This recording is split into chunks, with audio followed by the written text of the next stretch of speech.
ሰላም ጤና ይስጥልን እጅጉን የተወደዳችሁና የተከበራችሁ የአዲስ ስፖርት ቤተሰቦቻችን እንደምን አላችሁልን? ከእናንተው ከሆነው ከአዲስ ስፖርት የዩቲዩብ ቻናላችን አዳዲስ ስፖርታዊ ጉዳዮችን ልናካፍላችሁ እነሆ ዳግም ተገናኘን። ስለምታደምጡን፣ ስለምትከታተሉን ቆይታችሁም ከኛ ጋር ስለሆነ እጅጉን ከልብ አድርገን ነው የምናመሰግነው። በዛሬ ፕሮግራማችን የተለያዩ ስፖርታዊ ጉዳዮችን ወደ እናንተ እያደረስን ቆይታን የምናደርግ ይሆናል።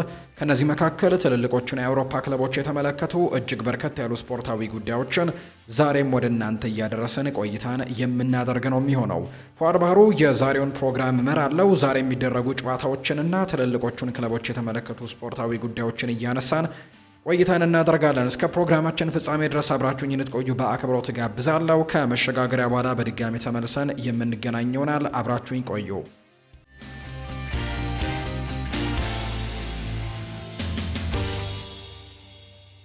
ወደ ቀዳሚው መረጃችን እናምራ።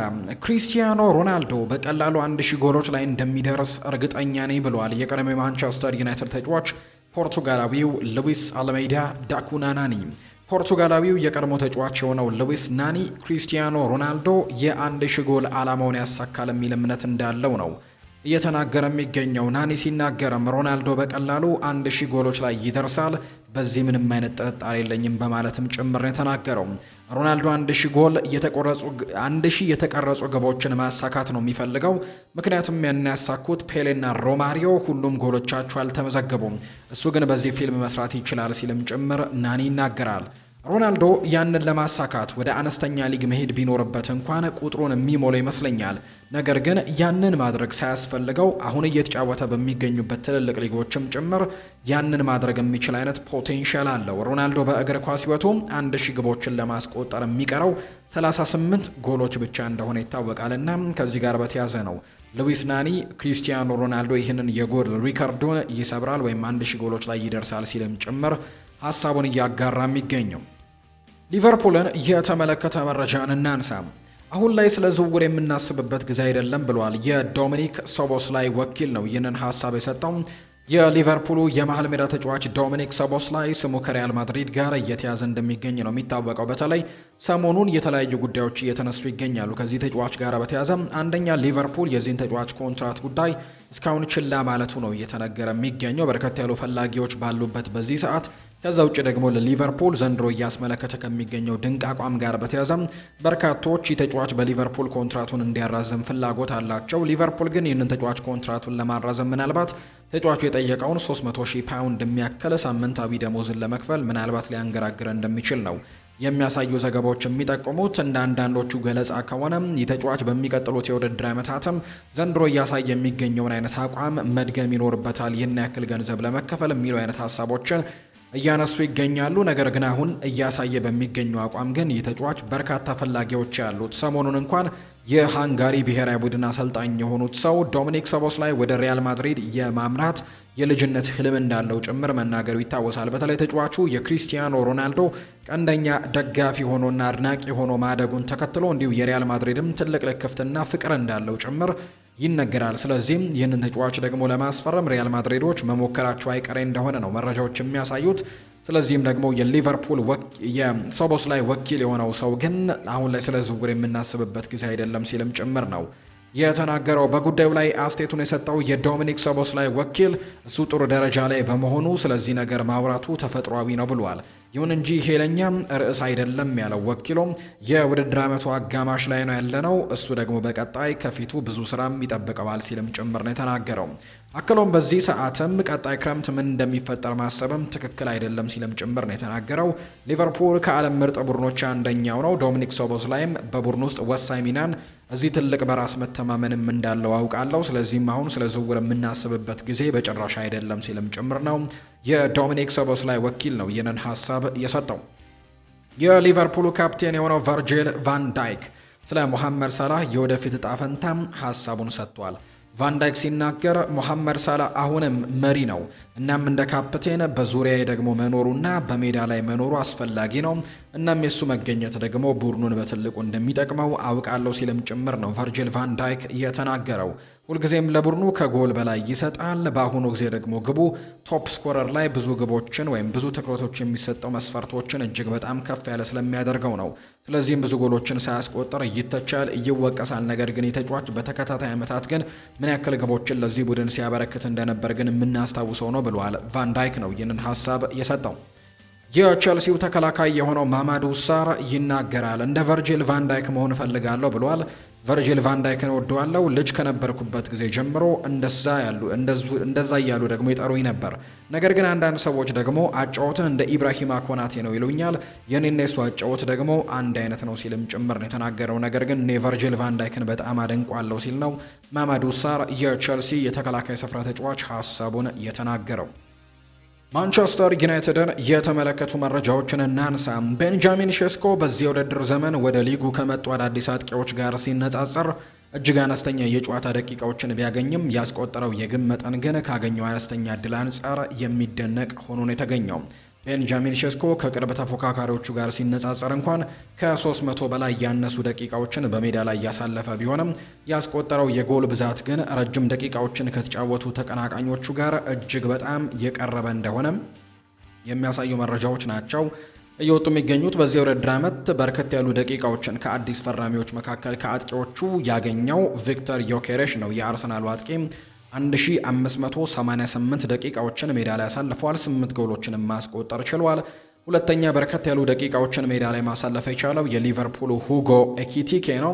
1520 ደቂቃዎችን ያሳለፈው። በጎል አንጻር ከተመለከት ነው በርከት ያሉ ግቦችን ያስቆጠረው ተጫዋች ሁጎ ኤኪቲኬ ነው። 10 ጎሎችን ማስቆጠር ችሏል። ሌላኛው ኒክ ቮልትማደ ነው የኒውካስል ዩናይትድ አጥቂ።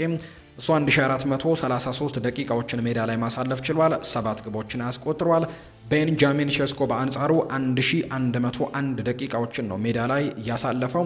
6 ግቦችን ደግሞ ለዚህ ቡድን ማስቆጠር ችሏል። ማንቸስተር ዩናይትድ የቦሩሲያ ዶርትመንዱን የመስመር ተከላካይ የሆነው ጁሊያን ራይሰንን ለማስፈረምም ተጫዋቹን በቅርበት እየተከታተሉት ይገኛሉ ተብሏል። ዘንድሮ በጀርመን ቡንደስሊጋ በርከት ያሉ አሲስቶችን እያደረጉ ከሚገኙ ተጫዋቾች መካከል አንደኛው እንደሆነ ይነገራል። ይህ ተጫዋችና በርከት ያሉ አሲስቶችን ያደርገዋል። ከዛ ውጪ ለዚህ ቡድን ደግሞ ለቦሩሲያ ዶርትመንድም ዘንድሮ በጣም ጥሩ እንቅስቃሴዎችን እያሳየ ነው። ምናልባት በሚቀጥለው የዝውውር መስኮት በትልልቅ ክለቦች ጭምር ትኩረት ይደረግበታል ተብሎ ይታሰባል። ከነዚህ መካከል አንደኛው ማንቸስተር ዩናይትድ ነው። ማንቸስተር ዩናይትድ ይህንን ተጫዋች ለማስፈረምም ጥረቶችን እያደረጉ እንደሚገኙ የሚያሳዩ ዘገባዎች እየወጡ እንደሚገኙ ነው መረጃዎቹም ያነሱት። ስለዚህ ማንቸስተር ዩናይትድ የቦሩሲያ ዶርትመንዱን ተከላካይ ጁሊያን ራይሰንን ለማስፈረምም እንቅስቃሴ መጀመሩን ከጀርመን ታማኝ የሚባለው የመረጃ ምንጭ ቢልድ መረጃውን አጋርቶታል።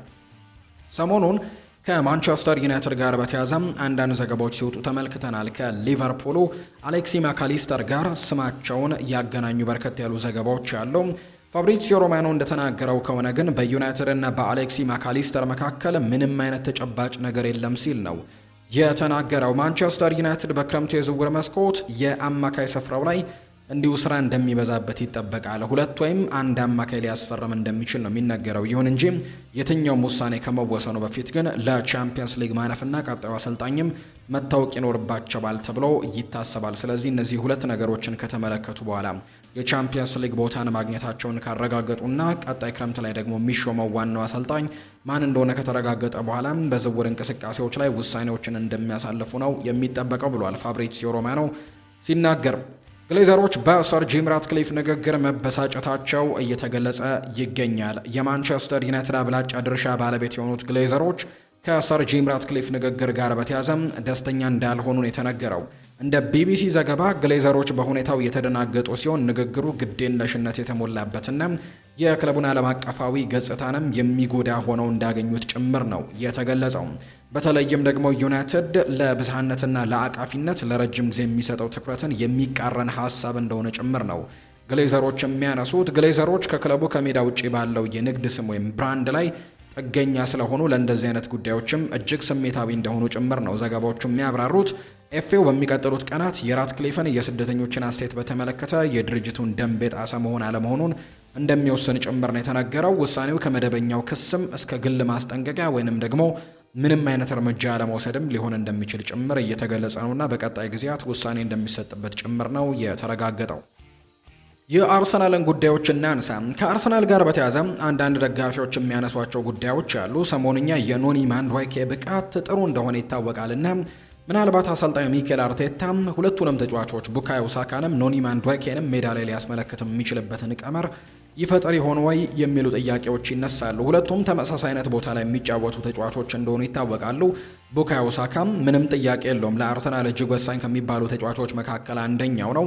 ምናልባት ዘንድሮ የኮንሲስተንሲ ጉዳዮች ጥያቄዎች እየሆኑ ቢነሱም ነገር ግን በጣም ጥሩ የሚባሉ ደግሞ ኳሊቲዎች ያሉት ተጫዋች ነው እና እሱ ሜዳ ላይ ባለበት ሰዓት የአርሰናል የማጥቃት የመጀመሪያ አማራጭ እንደሚሆን ምንም ጥያቄ የሌለው ጉዳይ ነው።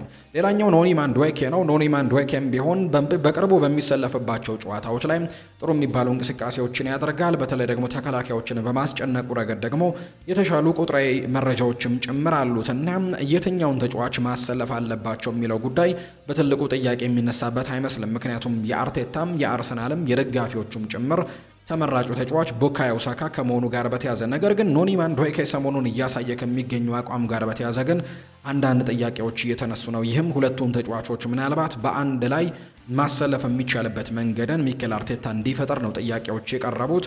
ሁለቱም ተመሳሳይ ቦታ ላይ እንደሚጫወቱ ይታወቃል። ነገር ግን አርቴታ የሆነ መፍትሄን መፈለግ እንዳለበት ጭምር ነው የሚነሳው። ስለ ሁለቱ ስናነሳ እንግዲህ ሁለቱም ተጫዋቾች በቀይ መስመር ላይ ነው የሚጫወቱትና ያላቸው አጫወትና ለቡድናቸው የሚሰጡት ጥቅም ግን እየተለያየ ነው ተብሎ ነው የሚታሰበው። በአሁኑ ወቅት አቋማቸውና በአጠቃላይ ያላቸው ታሪክን ደግሞ ስንመለከት ቡካዮ ሳካ ምንም ጥያቄ በሌለው መልኩ በአርሰናል ብቻ ሳይሆን በዓለም ላይ ካሉ ምርጥ የቀይ መስመር ተጫዋቾች መካከል ከግንባር ቀደሞቹ የሚነሳ አይነት ተጫዋች እንደሆነ ይታወቃል። በጣም ጠንካራ የሆነ ተጫዋች እንደሆነ ይታወቃል። እጅግ በጣም የተረጋጋ አይነት ተጫዋች ነው። በየጨዋታው ግብ የማስቆጠር ወይም ደግሞ ለግብ የሚሆን ኳስም አሲስት የማድረግ ችሎታው እጅግ በጣም ከፍተኛ እንደሆነ ይነገራል። ይህ ተጫዋች እንግዲህ በአርሰናል ቤት ውስጥ እርግጥ ነው ገና በጣም ታዳጊ ነው። ነገር ግን ለረጅም ጊዜያት ግን አሁን ላይ አርሰናልን አገልግሏል እና እንደ በጣም ትልቅ ልምድ ያለው አይነት ተጫዋች እንደሆነ ነው በርካቶቻችን የምናውቀው። ነገር ግን ታዳጊ የሚባል አይነት ገና ሀያዎቹ መጀመሪያና ወደ አጋማሹ እየተቃረበ ያለ ተጫዋች እንደሆነ ይታወቃል። ምንም እንኳን ወጣት ቢሆንም ለብዙ ዓመታት በከፍተኛ ደረጃ መጫወቱ በትልቁ እንዲሁ ልምዶችን እንዲያካብት አድርጎታል። በዚህ ላይ ደግሞ የጨዋታ ውሳኔ ወይም ደግሞ ፋይናል ዲሲዥኖቹ ወይም የመጨረሻ ውሳኔዎቹ ደግሞ በጣም የበሰለ ተጫዋች እንደሆነ ጭምር የሚያሳዩ ሪፖርቶች አሉ። እንዳልኳችሁ ግን ምናልባት አንዳንድ ጨዋታዎች ላይ ደግሞ እንዲሁ ጥሩ አቋሙን ሳያስመለክት የሚወጣባቸው አጋጣሚዎችን ዘንድሮ በተለይ በትልቁ እየተመለከትን ነውና የነዛ ጥያቄዎች ይነሳሉ። ሌላኛው ኖኒ ማንድዋይኬ ነው። ዘንድሮ በጣም ጥሩ የሚባል እንቅስቃሴን እያሳየ ነው። በተለይ የሚያገኛቸውን እድሎች በአግባቡ የሚጠቀም አይነት ተጫዋች ነው። ጨዋታ ላይ አርቴታ ሲያሰልፈው እድሎቹን በትክክል የሚጠቀምና ጥሩ ተጫዋች መሆኑን አሳይቶ የሚወጣ አይነት ተጫዋች ነው። በትልቁ የሚነሳለት ጥሩ ነገሩ የድሪብሊንግ አቅሙ ነው። በጣም ድሪብለር እንደሆነ ይታወቃል። ፈጣን ነው።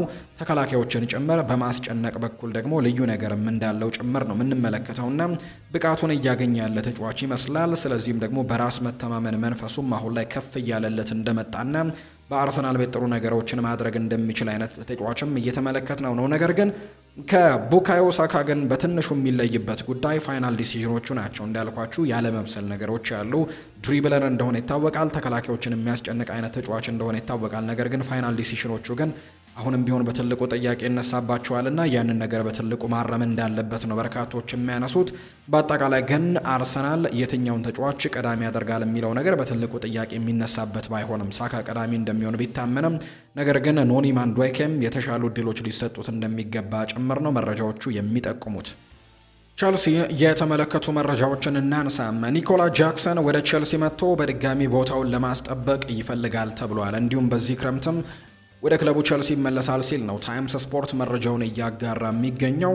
ይህ ተጫዋች አሁን በባየር ሚኒክ ነው በውሰት እያሳለፈ የሚገኘው። ነገር ግን በባየር ሚኒክ ቤት ደግሞ የሚገርም የአጥቂ ጥምረት እንዳለ ይታወቃል። በሉዊስ ዲያስ፣ በሃሪኬን እና በማይከል ኦሊሴ መካከል አሁን ደግሞ ሌሎችም ተጫዋቾች ከጉዳታቸው እየተመለሱ ነውና ኒኮላ ጃክሰን በባየር ሚኒክ ቤት እድሎችን የማግኘት እድሉ በጣም ጠባብ እንደሆነ ይታወቃል። እርግጥ ነው መጀመሪያም ሲዘዋወር በውሰት በቋሚነት የማስፈረም ምንም አይነት ፍላጎት እንደሌላቸው ባየር ሚኒኮች ቀደም ብለውም ገልጸው እንደነበር ይታወሳል። እና አሁን ኒኮላ ጃክሰን ወደ ቼልሲ መመለስ ይፈልጋል ነው የተባለው።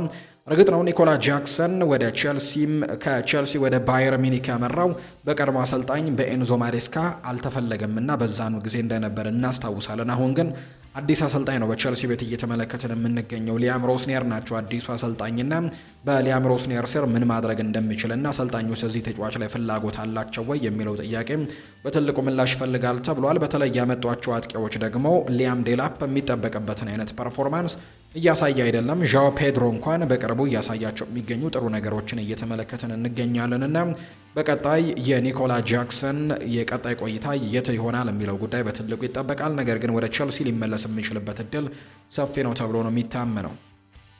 የማንቸስተር ሲቲን ጉዳዮች እንመልከት። ማንቸስተር ሲቲ ሞርጋን ጊብስ ዋይትን ማስፈረም በሚቻልበት ሁኔታ ላይ ኖቲንግሃም ፎረስትን ማነጋገራቸውን የተገለጸው ማንቸስተር ሲቲ ባለፈው ክረምት የተጫዋቹ ፈላጊ ክለብ የነበረ ሲሆን ኖቲንግሃም ፎረስት 70 ሚሊዮን ዩሮ ከቀረበላቸው በክረምቱ ተጫዋቹን ለመሸጥም ፍቃደኛ እንደሆኑ ጭምር ነው መረጃዎች የወጡት።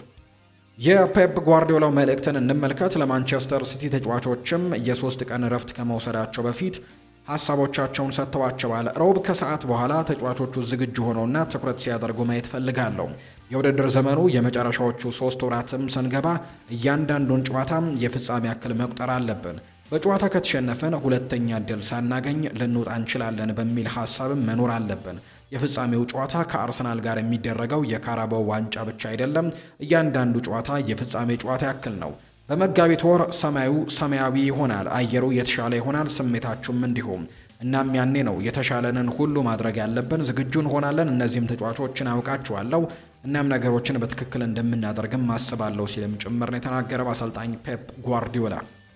የሪያል ማድሪድ ጉዳዮችንም እንመልከት።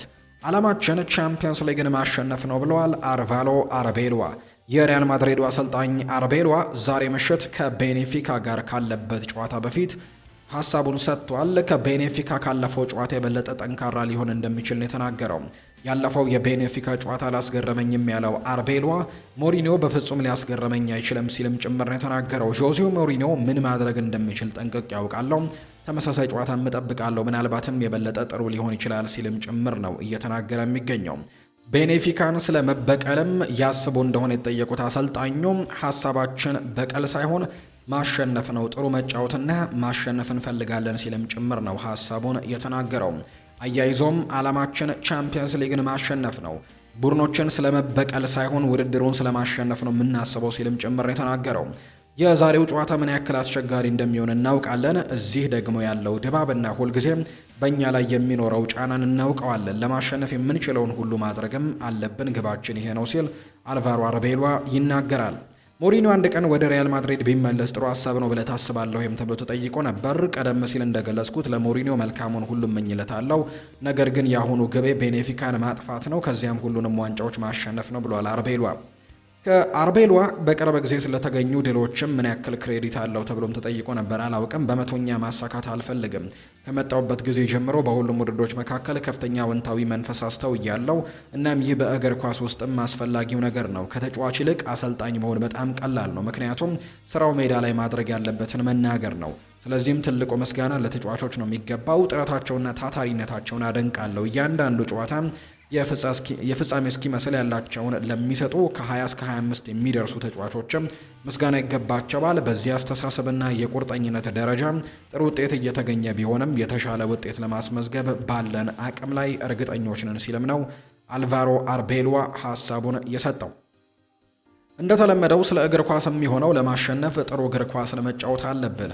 ይህንን ለማሳካት ብዙ ገጽታዎችን መቆጣጠር ይኖርብናል። አጥብቀን ለመከላከል፣ አጥብቀን ማጥቃትና በ90 ደቂቃ ውስጥም የተሟላ ጨዋታን ማቅረብ አለብን ብሏል። ሞሪኒዮ ሲናገር ሪያል ማድሪድ ለበቀል ነው የሚመጣው በማለትም ተናግሯል። እና አንተስ ተብሎ ተጠይቆ ነበር። እኔ ሁሌም የማተኩረው ስለማሸነፍ ብቻ ነው።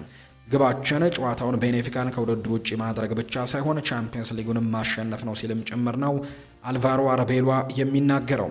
ከመጀመሪያው ቀን ጀምሮ ሞቅ ያለ አቀባበል አድርገውልኛል። በተጫዋቾቹም ግባችን አንድ ነው፣ ይህም ጠንክረን ሰርተን ማሸነፍ ነው። ለእኔ ያላቸው አቀባበልም ግሩም ነበር። እውነት ነው ለረጅም ጊዜ አብረን አልተጫወትንም፣ ነገር ግን ተመሳሳይ መንፈስ እንደሚኖራቸው ተስፋ አድርጋለሁ።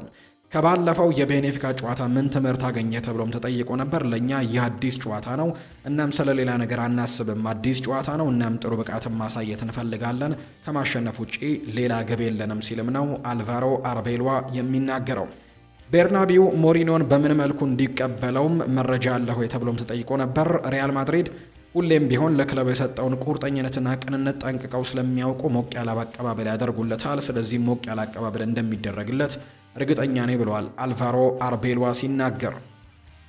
የሴሪኤው ዳኛ ማስፈራሪያ ደርሷቸዋል። ዩቬንቱስ ከኢንተር ሚላን ያደረጉት የጣሊያን ሴሪኤ ጨዋታ የመሩት ዳኛ ፍሬዴሪኮ ላፔና ይባላሉ። እነሱ ናቸው እንግዲህ ማስፈራሪያ የደረሳቸው። ዳኛ ማስፈራሪያ የደረሳቸው ለዩቬንቱስ ተጫዋች ፒየር ካሉሉ ቀይ ካርድ በማስመልከታቸው ምክንያት መሆኑን የተነገረው። ዋና ዳኛው በማህበራዊ ሚዲያዎች ላይም ትልልቅ ነገሮች እየደረሳቸው እንደሆነ ተነግረዋል። ይህንን ተከትሎ ፖሊስ ዳኛው ለደህንነታቸው ሲባልም በመኖሪያ ቤታቸው እንዲቆዩ መምከሩ ነው እየተገለጸም የሚገኘው።